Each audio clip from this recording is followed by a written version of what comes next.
teman-teman semuanya. Untuk memulai renungan pagi pada hari ini, mari sama-sama kita menyatukan hati kita. Kita berdoa, tutup mata, lipat tangan kita. Mari kita berdoa. Kami syukur Bapa atas berkat-Mu pada hari ini, hidup yang baru, hari yang baru yang Kau berikan pada setiap kami. Kami mengucap syukur Bapa atas setiap berkat yang Kau berikan pada hari ini. Tuhan, kami mengucap syukur kalau pada saat ini kami masih berkesempatan untuk mendengarkan renungan pagi, untuk memulai hari-hari kami Tuhan. Tuhan, biarlah apa yang kami dengar, apa yang kami imankan Tuhan, biarlah terjadi Tuhan, dan apa yang kami dengar ini bisa menjadi pedoman dalam kehidupan kami. Terima kasih Tuhan, di dalam nama-Mu kami sudah berdoa dan mengucap syukur. Amin. Renungan pagi pada hari ini kita akan membahas tentang iman biji sawi. Nah, menurut kalian iman itu apa sih? Kalau menurut aku pribadi, iman adalah dasar dari segala sesuatu. Kayak kita mau percaya kepada Tuhan, kita tuh harus punya iman. Kalau kita nggak beriman, kita nggak bisa percaya tuh sama Tuhan. Nah, kalau menurut Alkitab sendiri, iman itu apa sih? Kita bisa baca di Ibrani 11 ayat 1.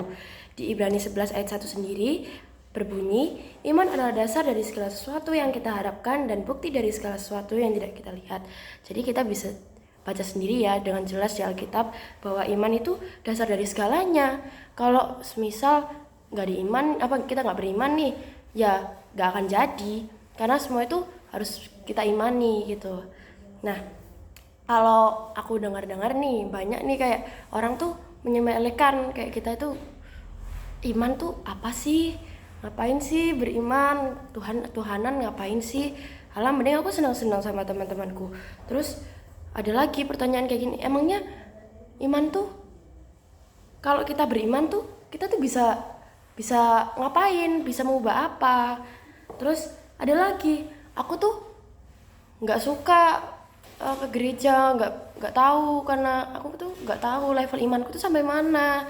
Aku sendiri nggak tahu, aku harus bagaimana supaya imanku ini berkembang kayak gitu.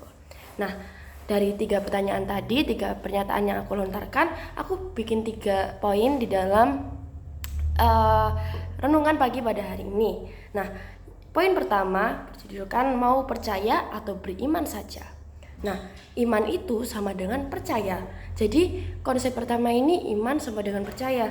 Nah, percaya karena adanya iman. Jadi kalau kita nggak beriman, kita nggak percaya kalau itu bakalan ada. Kalau kita beriman nih, kalau kita percaya nih sama Tuhan, pasti kita harus beriman dulu sama Tuhan. Nah, kalau kita nggak kenal Tuhan Yesus, mana kita bisa beriman, guys?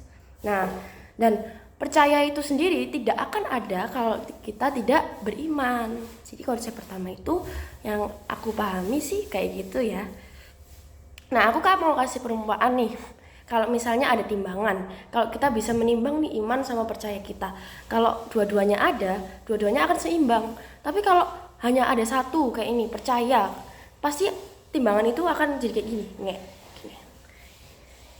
Nah, supaya cepet-cepet nih, konsep kedua, ada iman bisa merubah apa saja sih? Nah, kita mau buka lagi di Alkitab kita, Matius 17 ayat 20. Berbunyi demikian, ia berkata kepada mereka, karena kamu kurang percaya, sebab aku berkata kepadamu, sesungguhnya sekiranya kamu mempunyai iman sebesar biji sawi saja, kamu dapat berkata kepada gunung ini, pindah dari tempat ini ke sana, maka gunung ini akan pindah, dan takkan ada yang mustahil bagimu.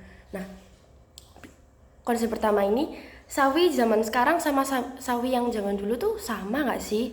Nah, jawabannya adalah berbeda ya guys. Jadi kalau kita bisa gambarkan, sawi yang zaman dulu tuh gede, kayak pohon yang besar, kokoh, kuat gitu. Sedangkan sawi yang sekarang itu sawi yang kita potong pakai tangan pun bisa, kalau yang dulu tuh gak bisa. Kenapa sih iman kita itu disamakan dengan biji sawi? Nah, tahu gak sih biji sawi zaman dulu tuh kecil-kecil banget guys. Jadi kalau di tangan itu nggak kelihatan. Sedangkan biji sawi yang sekarang yang tumbuhannya jadi kecil itu gede-gede. Jadi kayak perbandingannya tuh, maksudnya Tuhan tuh kamu tuh harus kayak gini loh, kecil bijinya kecil, tapi dia tuh jadi besar, semakin bertumbuh berbuah jadi besar dan kokoh. Nggak kayak yang awalnya tuh gede nih, terus lambat laun bertumbuh tapi dalamnya semakin keropos kayak gitu. Nah, emang bener nggak sih iman itu bisa memindahkan gunung gitu? Nah, ada kisah nih di Kairo Mesir. Nah, di awal-awal Kristus mula-mula itu ada sejarah di mana mujizat Tuhan itu terjadi di situ, guys. Jadi ada gunung yang namanya Gunung Mokhatam di bagian timur Kairo berpindah sejauh 3 kilometer ke sebelah barat. 3 kilometer tuh jauh, guys. Dan itu beneran terjadi. Kalian boleh cari di Google atau searching di manapun itu.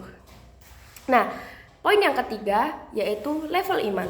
Nah, kan banyak yang bertanya nih, gimana aku bisa mengembangkan imanku kalau aku aja nggak tahu caranya gimana supaya aku tuh bertumbuh dalam Tuhan gitu ya. Nah, aku ada 2 perumpamaan nih. Jadi mending jadi singa yang kelihatannya kuat tapi nggak berdaya atau lemes gitu ya, habis diterkam siapa nggak tahu deh. Atau menjadi anjing yang kecil yang terlihat lemah tapi kuat kayak Chihuahua.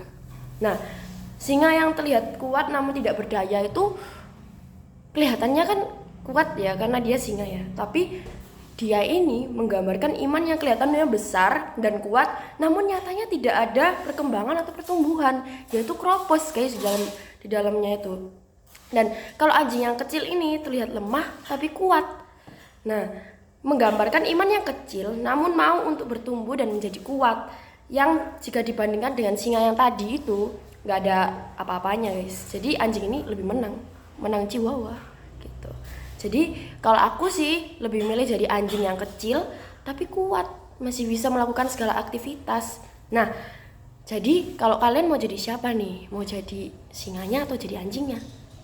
Nah, ayo sama-sama kita belajar untuk mengembangkan iman kita supaya iman kita ini bertumbuh dan semakin seperti Kristus.